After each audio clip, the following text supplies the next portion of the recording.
Today, day 5 of storytelling is all action guide. You're going to tell a full story using everything that you've learned, but first we want you to do it into a phone or computer so that you can record it. If you want to take it out, that's excellent, but start by recording it. It's going to be extremely helpful. Quick review of what we're talking about. First off, we've got the structure. We're starting with this end in mind, the 4 Ps. We've got the purpose, the punchline, anything that's perplexing and anything that is playful. It helps us think about what's going to be in it, specifically if it's one of those purpose-driven stories. We're going to tend towards the playful side if it's one of those fun ones.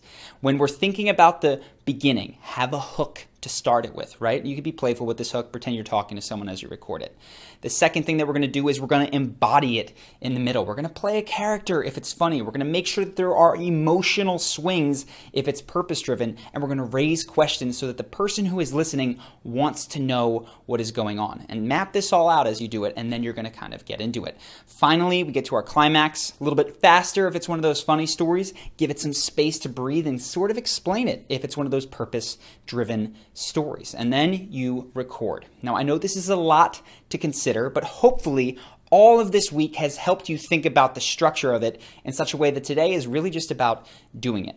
The only last piece of advice that I have is as you record, I think it's best to not do it on your phone in such a way that you're looking at your own face. That makes it tricky. If you can turn the phone around, you can use a computer with a webcam, whatever it is, it's helpful to not look at yourself. And I know how strange it is to look into a camera, but when there's no one there and be enthusiastic, this is my life, but it is incredibly helpful for us to get you feedback. So you can send that to one of our coaches and we will review it for you, give you some feedback. So that is it. Go ahead and do that. Enjoy your final day, and I will see you either tomorrow or at the beginning of next week for presence and magnetism.